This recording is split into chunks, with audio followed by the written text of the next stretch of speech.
Hey everyone, welcome back. Today I'm going to be working on my March 2021 budget. Before we dive in, quickly, all my supplies are going to be linked down below if you're interested, but also I wanted to just kind of give anyone that's new a brief overview of how I'm paid. So I am a salaried employee, meaning that my wage is not based upon the number of hours I work, rather it's just a contracted amount. And I am paid one time a month. So I am paid on the last business day of the month. So sometimes that's the actual last calendar day and sometimes it's the Friday before. So I have my paycheck coming on February 26th, which is Friday when you guys are seeing this. So I want to get my budget all done. I have it done on my spreadsheet first and then I like to write it out with you guys.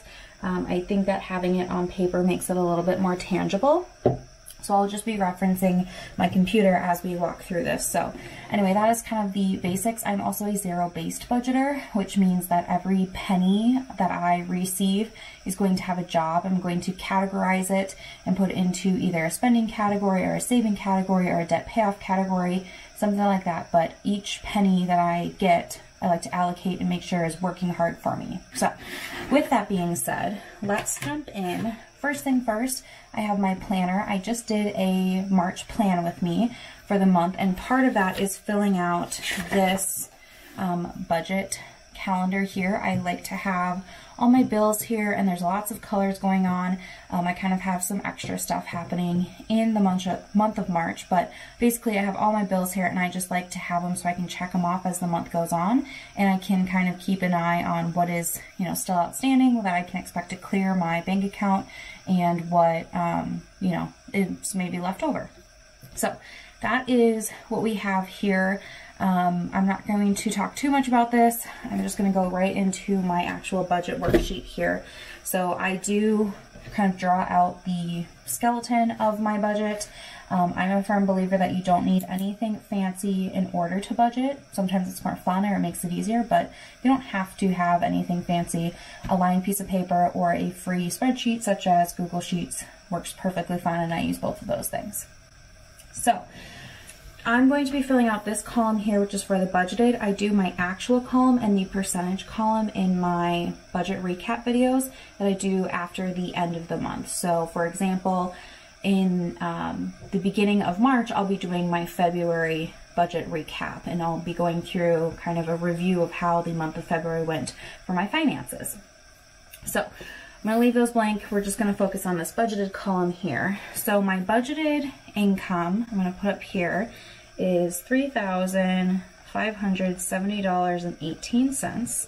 That is what my paychecks have been after, taxes and insurance and all that fun stuff. So that is what I budget off of. I know I will have more money come in than that, but I prefer to just make sure I'm only budgeting on what I 100% can count on.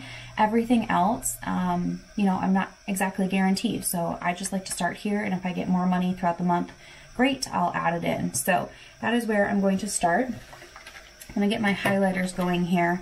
I like to kind of color code and categorize. So for me, when I use green, that means it's money I have left to allocate. So I have this full amount up here in the budgeted, and I haven't written in where any of that's going to go yet. So that's why it's green at the top of the screen. Something that I learned from the Budget Mom is to kind of work through your priorities. So I have them ranked here on this list. So the first thing we're going to work on are the actual expenses. These are my kind of monthly bills, things that are pretty important. So the first one is my mortgage, $1,011.86. Next is my HOA, $239.52. I do live in a townhouse, so I pay association dues. Next I've got my insurance. My insurance covers my homeowner's insurance, my car insurance, and I have an umbrella policy. So the three of those combined is $169.98. My phone is $84.39. Subscriptions, these are all of my streaming subscriptions. So we have Netflix, Amazon Prime, and then we also have the Met, the Met Opera. We really like My boyfriend and I really like watching operas, and also my Spotify. So I just rolled all of those into one line item called subscriptions, but in my calendar I have all of those 4 dates and amounts. So those 4 together are $54.74.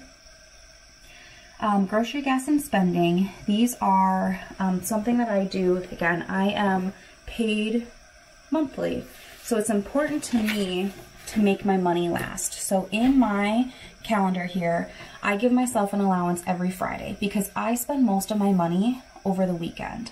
So that's why I like to have my money on Friday. Every Friday, I give myself an allowance, and those categories are groceries, gas, and spending. So I'm giving myself $100 of spending money each Friday, $100 of grocery money each Friday, and $10 of gas money each Friday. So that means I have 1, 2, 3, 4 Fridays in the month. So I'm going to multiply those weekly amounts. So that means groceries is $400, gas is $40, and spending is also $400. Spending for me is eating out.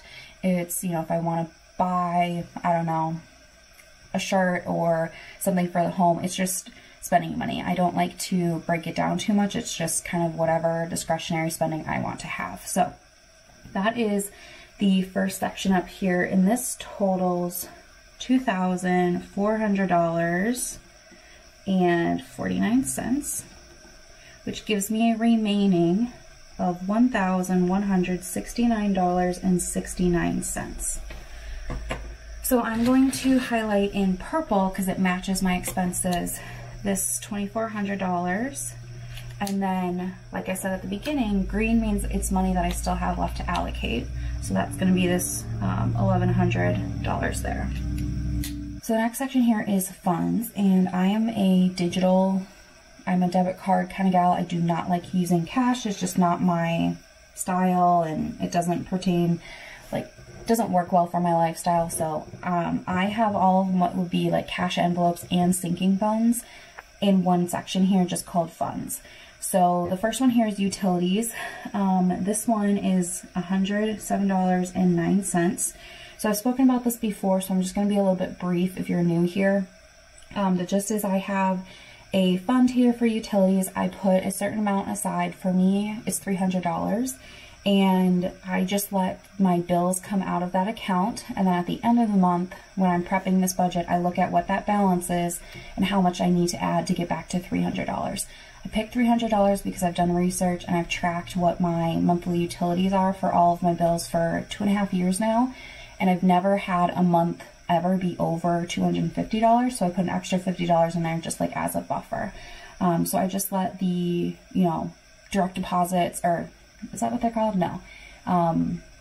Whatever. When they come into your bank account and take out your money, I just let them pull it out because I don't always have all my bills before I film this video and make my budget. So this is what I spent for my utilities last month. So this is how much I need to put in to refill it to be at $300. I hope that made sense. Next one is annual. I'm putting in $160. This is really for things that I pay once a year. So I have like my app that I do my workouts on. It's the Sweat app from Kayla at CNACE. I pay that once a year, and it comes out of this annual fund. I just paid my taxes, so that comes out of my annual fund. Like how much I owed plus the filing fees come out of here. So it's just kind of like a fund that I like to have there with money set aside so that it doesn't make or break a budget by the monthly amount. So I am kind of preloading this with a little bit more with $160. Normally it's $100, but I just want to put a little bit extra in there for the beginning of the year. Next is Nico. That is my kitty cat. He gets $40 a month for his supplies such as food, litter, things like that. I do roll this balance, so if I don't use the full $40, it rolls over and adds. Eventually, for his annual vet visit, for his vaccines, that money pays for, everything that's rolled over pays for that vet visit, basically. Incidental gets $50 a month. This is my cushion fund or unbudgeted. Something came up and I needed a little bit of money. Maybe I used all the money in a certain category and just need, $10 to foot the rest of the bill. I'll pull it from here, or just things that, again, come up. Recently I had to go to the doctor's office, so I paid my copay out of this fund. So that's kind of how it works. Next is vacation, $100 a month. I don't have really any vacations planned, but I like to just put a little bit of money there. I guess my definition of vacation is kind of changing in this COVID world. It used to be maybe a trip, but now maybe it's, you know, if I'm going down to the city, or if I'm like, I don't know, around friends and we can go out to have a drink, or if I have a day off, I might use a little bit of vacation money. Next is beauty. So I put $50 a month in here. So that's going to pay for, you know, any sort of like hygiene products or perfume or makeup or anything kind of like that. Gifts gets $50. I don't have a lot of gift giving I need to do in the first half of the year. Most of my gifts fall into the second half of the year with birthdays. I celebrate Christmas. Those things are usually at the tail end of the year. So I'm just kind of building this fund right now. Home is going to get $30. This I use for things, you know, like trash bags, laundry detergent, light bulbs, you know, just home things. And then lastly is my emergency fund. So I am prioritizing paying off my credit card debt right now. However, I am a firm believer that you should be putting something into your emergency fund each month. For me, I'm comfortable with putting $50 in. For you, it could mean more or less. But I do know that some people have quite a long ways until they're going to be debt-free, and I think it's important to put a little bit of money in each month so that that emergency fund is constantly building for you. And then if you need to use it, maybe for like car repairs or something came up, it's not draining all the way down. You have a little bit more in there. So that's my own philosophy, and I'm going to put in $50 this month. So this funds section here equals $637.09, which means that I have a remaining of $532.60. So I'm going to highlight my funds in this light blue, and then I still have money that I need to allocate, so I'm going to put it in this green color. Okay, the next section here is investing. I do like to put a little bit of money into some investment accounts. So the first one I have here is Betterment, and I like to put in $10 a month into that fund. The next one is my Roth IRA, which I am putting $25 a month into. Again, same kind of philosophy with the emergency fund. I think a little bit goes a long way, and especially adds up over time. This ground floor, I'm actually not contributing anything into, so that's going to be a 0, but I like to have it as a line item because I am earning interest off of the money that I put in this. So then that means that when it's time for me to close out, I can report in this actual column how much maybe, you know, it's 25 cents or $1 or whatever. I can record that and kind of show that I didn't plan on anything, so it was a true gain. So this equals $35, and that means I have a remaining of $497.60. So let's get that highlighted. 5 and oops. There we go. So this last section is the debt section, or the goals section. So right now my biggest goal is to pay off my credit card debt. I have 2 credit cards currently with balances. That is my Citi and my Capital One, but I used to have balances on Discover and Amex. So I'm going to fill those in with 0 because I should not be racking up a balance on them. My Citi card is the one that I'm kind of putting on the back burner right now. So I'm just going to pay the minimum payment on it, and it's $43 a month. And then I'm going to put all the rest of the money onto my Capital One card. So that would be $454.60. The reason that I prioritized my Citi over my Capital One is that my Citi card is a 0% interest. I did a balance transfer the spring of 2020, so I would rather pay down the credit card that has a high interest rate of 20-something%. I'd rather get that balance down instead of putting a ton of money onto the 0% card, because I'm paying more here than I am here. So kind of the debt avalanche.